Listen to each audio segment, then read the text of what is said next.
Morning folks, welcome back to my series on learning to run using the pose method. You join me here on another freezing cold morning at the abandoned works of dreams. You've seen it all before, it's a joy to behold, we're living the dream. So this is where we get into the real nitty-gritty of learning to run.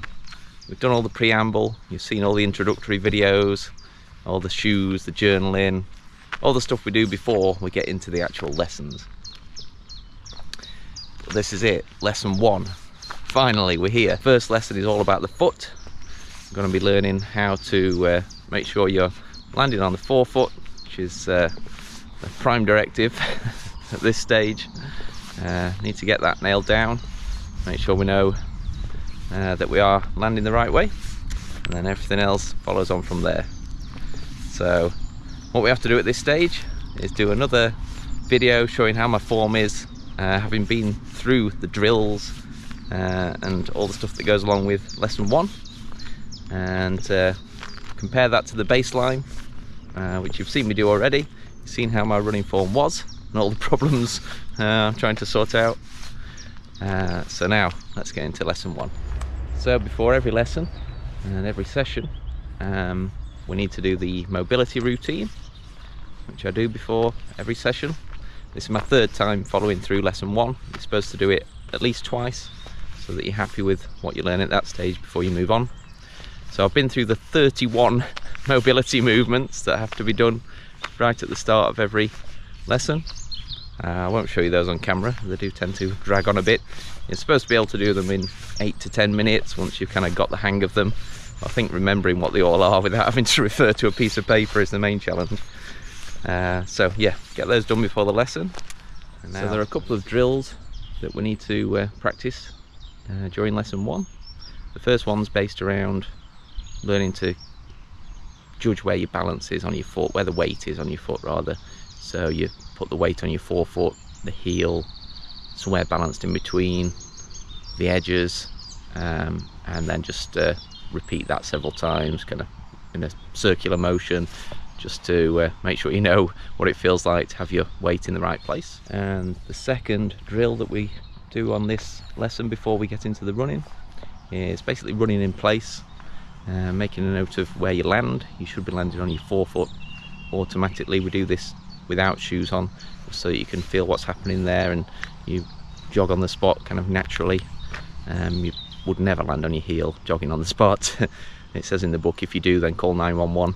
So hopefully you should notice that when you're running without shoes on, you do land on the forefoot and then drop, tap your heel on the floor, and bounce back up into the next stride. So that's what we do before the run. Then we get into 1 or 2 minutes of running, filming yourself at this stage of lesson 1, just yeah, take another reading and see how you're getting on, and then that's it, lesson done. Repeat 3 times, move on. And now I'm going to see what my running looks like.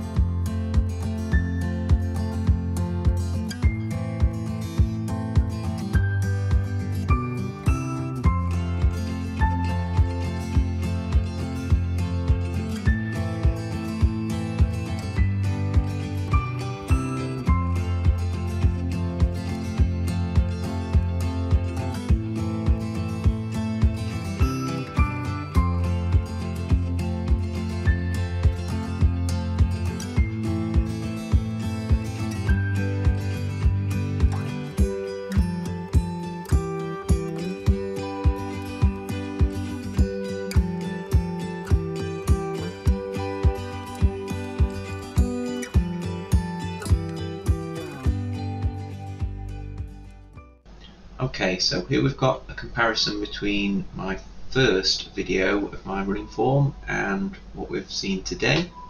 So on the left you can see just before contact with the ground it appears I'm about to heel strike, and on today's video it looks like my foot is a lot more flatter, so I'm taking that as a sign of progress. You can see on initial contact my heel is just touching down on the first example, and on today's it's more of a kind of flat-footed contact looking at that, so that's pretty good at this stage. Next, the trail leg distance. The trail leg is only slightly behind the body at initial contact. So yeah, it looks fairly similar on those two.